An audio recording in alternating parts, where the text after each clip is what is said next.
몇 년 전인 2019년, 호주 사람들은 북쪽의 홍수로 범람한 물을 이용해 서쪽과 남쪽의 건조한 지역을 돕는 아이디어를 채택했습니다. 이 계획은 뉴 브래드필드 계획이라는 이름을 얻었죠. 이 계획은 1930년대에 나온 오래된 아이디어를 기반으로 했어요. 이 아이디어는 북쪽에서 생긴 홍수로 인한 물을 모아 남쪽과 서쪽으로 이동시키는 것이었습니다. 하지만 원래 계획은 실현되지 않았습니다. 수년 동안 많은 전문가들이 이 계획이 성공하지 못할 것이라고 말했죠. 퀸즐랜드의 건조한 지역에서는 가뭄 문제 해결에 잠재적으로 도움이 될 수 있겠지만 너무 비싸고 건설이 까다로웠기 때문입니다. 이 아이디어는 오래전 존 브래드필드라는 엔지니어가 처음 소개했습니다. 그는 퀸즐랜드 북부의 강에서 홍수를 끌어와 호주에서 가장 건조한 지역 중 하나인 내륙 에어 호수로 보내고 싶었습니다. 그는 댐, 펌프, 초대형 파이프, 심지어 터널을 이용해 호주의 거대한 산맥인 그레이트 디바이딩 레인지로 물을 운반할 계획이었어요. 가장 큰 댐은 지옥의 문이라고 불렸고, 브래드필드는 원래 계획했던 것보다 2배 더 큰 댐을 원했습니다. 이렇게 하면 펌프와 중력을 이용해 그레이트 디바이딩 레인지 위로 물을 옮길 수 있었죠. 그러면 물은 남쪽으로 흘러 휴겐든 같은 곳 근처의 농지를 관계하는 데 도움이 될 거예요. 이는 날씨를 변화시키고 더 많은 비를 내리게 하며 메마른 땅을 푸른 농장으로 바꿔놓을 겁니다. 결국에는 에어호수에 도달하여 사막을 녹색의 성장지역으로 바꾸게 될 거예요. 그렇게 되면 호주는 더 많은 식량을 재배하여 다른 나라에 판매하고 더 많은 일자리를 창출할 수 있습니다. 그는 이 지역이 국가의 식량 공급원이 될 수 있기를 바랬습니다.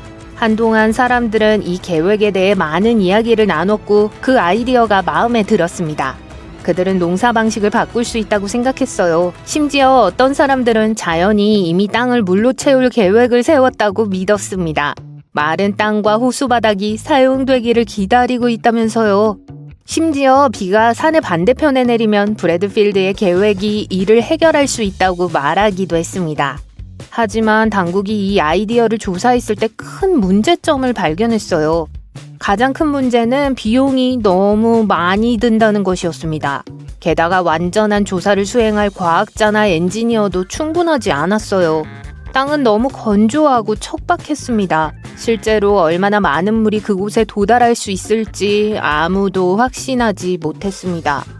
게다가 브래드필드의 측정치 중 일부, 특히 댐 높이가 잘못됐어요. 그래서 1947년 댐을 건설하더라도 그만한 가치가 없을 것이라며 공식적으로 프로젝트를 중단했습니다. 결국 칠레의 일부 지역처럼 바다와 인접한 곳도 여전히 메마른 상태를 유지하고 있어요. 큰 호수가 생긴다고 해서 더 많은 비가 내리지 않을 수도 있습니다.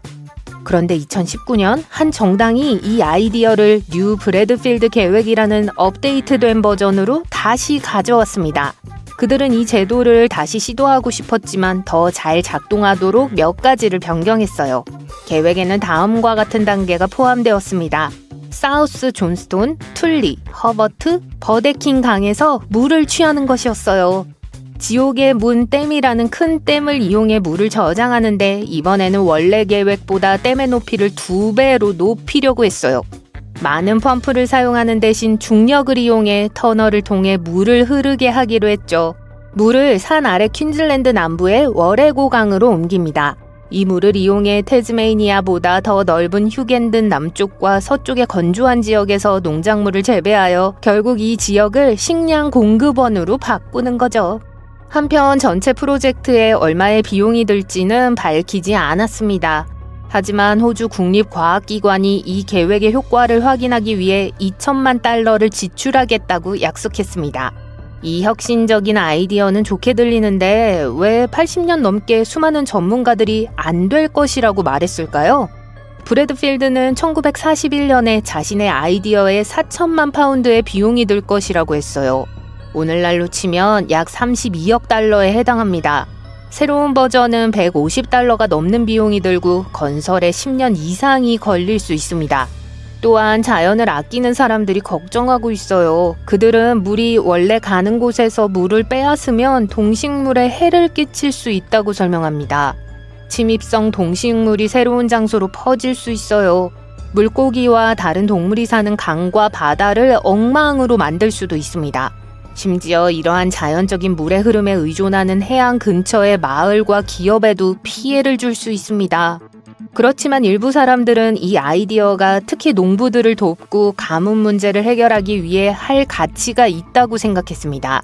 하지만 2022년 정부는 브래드필드 계획으로 퀸즐랜드 서부의 가뭄 문제를 해결하려는 시도를 중단하기로 결정했습니다.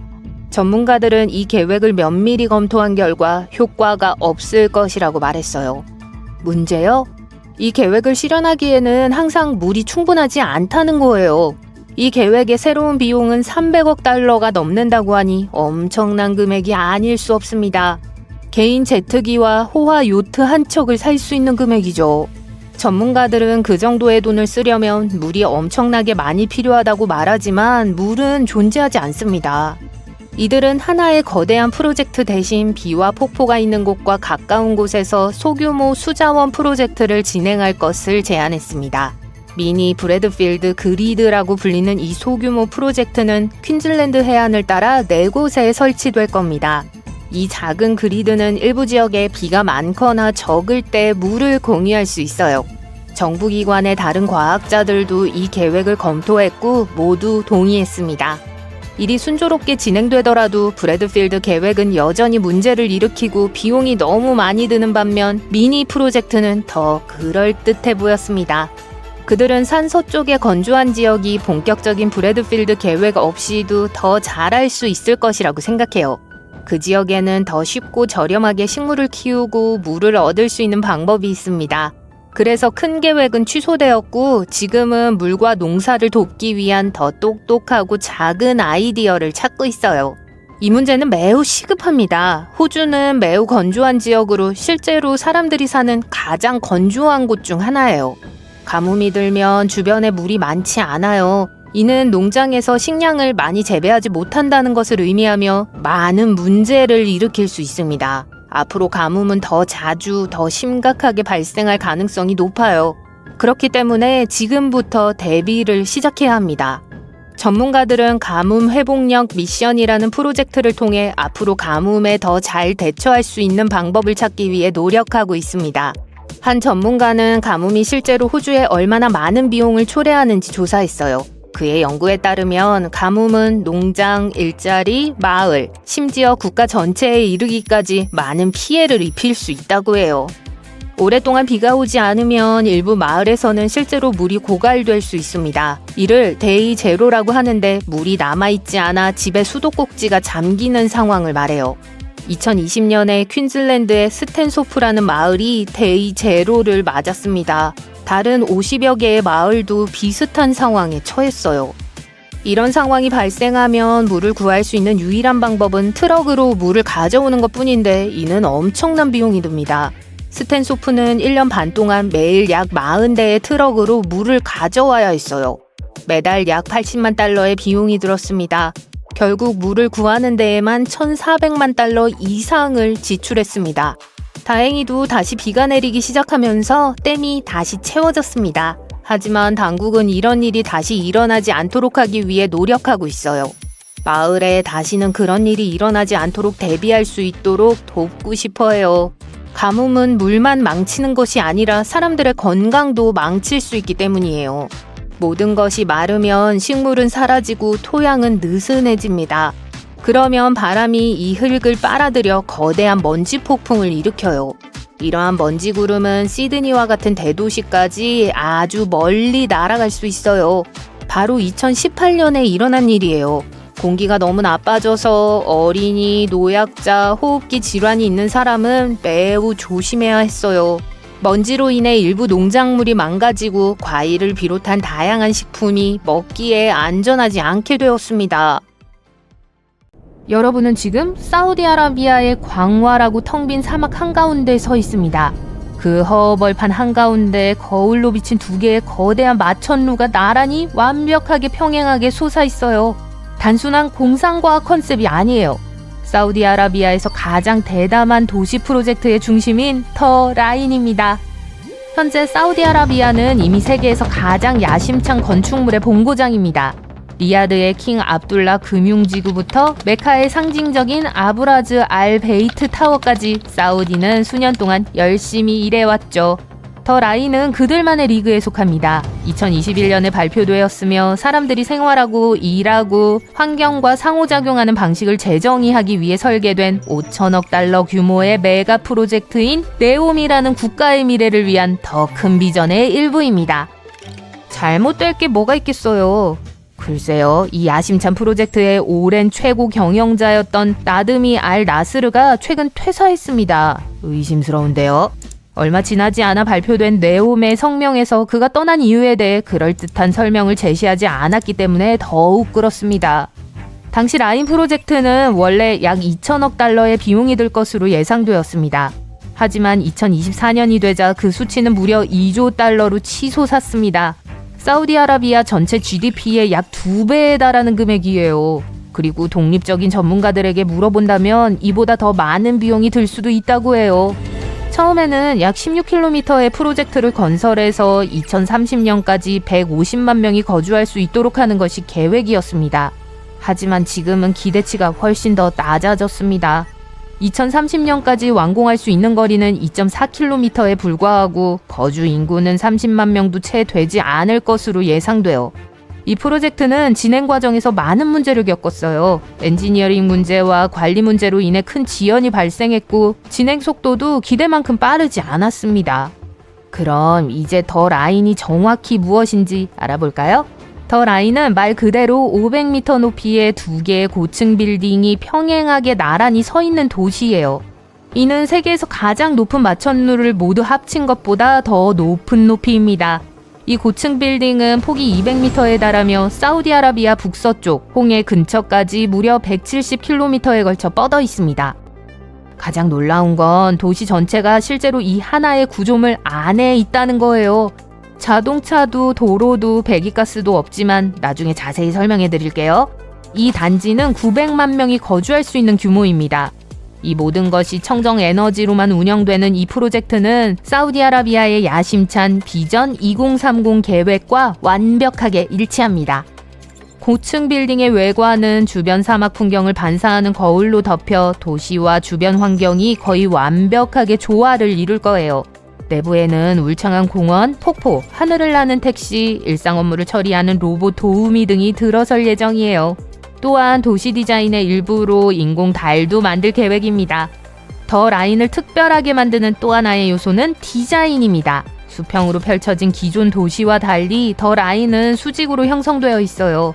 집, 사무실, 공원, 학교, 쇼핑센터 등 모든 것이 층층이 쌓여 있습니다. 이는 주민들이 필요한 것을 얻기 위해 먼 거리를 이동할 필요가 없다는 걸 의미해요. 실제로 설계자들은 도시 어디에서나 걸어서 5분 이내에 모든 편의시설을 이용할 수 있도록 할 것이라고 약속해요. 폭은 좁지만 수직으로 층을 이룬 도시 구조 덕분에 900만 명의 주민이 모두 편안하게 거주할 수 있으며 공원, 자연공간, 현대적인 편의시설을 위한 충분한 공간을 확보하고 있어요. 사막의 혹독한 날씨에도 실내와 실외 공간을 모두 쾌적한 온도로 유지할 수 있도록 연중 기후 제어 계획도 마련되어 있습니다.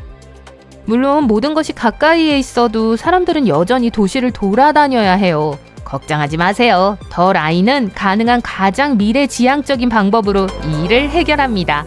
도시 한쪽 끝에서 다른 쪽 끝까지 단 20분 만에 이동할 수 있는 고속 열차 시스템을 갖추고 있어요. 20분 동안 170km를 달리는데 정차역은 단 4곳에 불과해요. 오늘날 대부분의 도시에서 차를 타고 시내를 가로지르는 것보다 더 빨리 도시 어디든 갈 수 있다고 상상해보세요. 더 라인에는 열차 외에도 자율주행 차량이 운행될 예정입니다. 첨단 기술의 도움으로 스스로 운전하는 자동차와 셔틀이 될 거예요. 주차부터 장애물 통과까지 모든 것을 스스로 처리할 거예요. 더 멋진 건 더 라인에서는 모든 차량, 기차, 기타 인프라가 사물 인터넷이라는 거대한 네트워크로 연결될 거라는 거예요. 센서와 실시간 데이터를 통해 교통 흐름이 원활하게 이루어져 지연을 방지하고 혼잡을 줄일 수 있어요. 그들은 2017년에 네옴 프로젝트에 대해 처음 이야기했습니다. 네옴에는 더 라인 외에도 팔각형 모양의 수상 산업도시와 호화로운 산악 스키 리조트가 포함될 예정입니다. 이곳에서 사우디아라비아는 2029년 아시안 동계올림픽을 개최해야 할 예정이에요. 또한 세계 최대 규모의 친환경 에너지 발전소가 들어서 이 지역을 자급자족하고 지속 가능한 지역으로 만들 거예요. 네옴의 목표는 전 세계 사람들이 단순히 방문하는 것이 아니라 그곳에서 살도록 유치하는 거예요. 주민들은 네오미안이라는 고유한 정체성까지 부여받게 될 겁니다. 모든 사람이 이 구조가 좋은 아이디어라고 생각하는 건 아니에요. 일부 도시 계획가와 건축가들은 도시의 직선형 레이아웃에 큰 결함이 있다고 지적했습니다. 요하네스버그와 같이 더 라인보다 훨씬 넓은 면적을 차지하는 일반 도시에서는 보통 두 사람의 거리가 약 32km에 불과해요. 하지만 더 라인에서는 무작위의 두 사람 사이의 평균 거리가 56km에 달합니다. 이는 더 라인의 전체 면적이 훨씬 더 작음에도 불구하고 거의 2배에 가까운 거리예요. 이러한 설정은 사람들이 사회적으로 연결되기 어렵게 만들 수 있으며 고속 열차가 지나가더라도 이동하기 어려울 수 있어요. 모든 입주자가 걸어서 5분 이내에 필요한 모든 것을 갖출 수 있다고 약속하지만 의구심도 있어요. 사람들은 초소형 건물에 살면 밀실 공포증을 느끼거나 감당하기 힘들지 않을까 걱정합니다. 미러링된 외관 아이디어는 렌더링으로 보면 꽤 멋져 보여요. 하지만 실제로는 환경을 망칠 수 있다는 의견도 있어요. 사막에서 햇빛을 모두 반사하면 현지 야생동물을 방해하거나 예상치 못한 열 문제를 일으킬 수 있어요. 더 라인의 첨단 기술 기능은 놀랍게 들리지만 그에 따른 골치 아픈 문제도 있어요. 이 도시는 사물 인터넷 기술과 자율주행 차량으로 운영될 예정인데 멋지게 들리죠? 하지만 170km 길이의 도시에서 어떻게 이를 구현할 수 있을까요? 모든 것이 원활하게 작동하려면 자동차, 기차, 인프라 등 모든 기술이 완벽하게 동기화되어 수많은 실시간 데이터를 공유해야 합니다. 작은 결함이라도 발생하면 수백만 명의 일상생활에 지장을 줄 수 있어요. 또 하나 고속열차가 있습니다. 꿈처럼 들리죠? 하지만 실제로 사막 한가운데서 고속열차를 건설하고 운영하는 건 그리 쉬운 일이 아니에요. 더위와 모래의 이동, 선로의 마모로 인해 큰 지연이 발생하고 비용이 빠르게 증가할 수 있습니다. 전 세계 사람들은 더 라인이 실현 가능한지 의문을 제기하고 있어요. 최초의 주민들은 2030년까지 그곳에서 살기 시작할 예정이었죠. 하지만 프로젝트가 축소될 것이라는 보도가 나오면서 그 기한이 너무 촉박하게 느껴져요. 지속 가능성 문제도 있어요. 더 라인은 탄소 배출 없이 100% 청정 에너지를 사용해야 해요. 하지만 이렇게 거대한 프로젝트를 건설하려면 엄청난 자원이 필요할 수밖에 없습니다. 이러한 모든 어려움 속에서 사우디아라비아는 더 라인의 자금을 조달하고 비전 2030 프로젝트의 우선순위를 정하기 위한 새로운 방법을 모색하고 있어요. 최근 한 내부자는 일부 프로젝트는 계획대로 진행될 수 있지만 다른 프로젝트는 지연되거나 축소될 수 있다고 말했습니다. 이는 네옴의 자문위원회에 속한 알리 시아비의 말과 일치하는 내용입니다. 그는 비전 2030의 목표가 항상 너무 야심찬 목표였다는 점을 인정했습니다.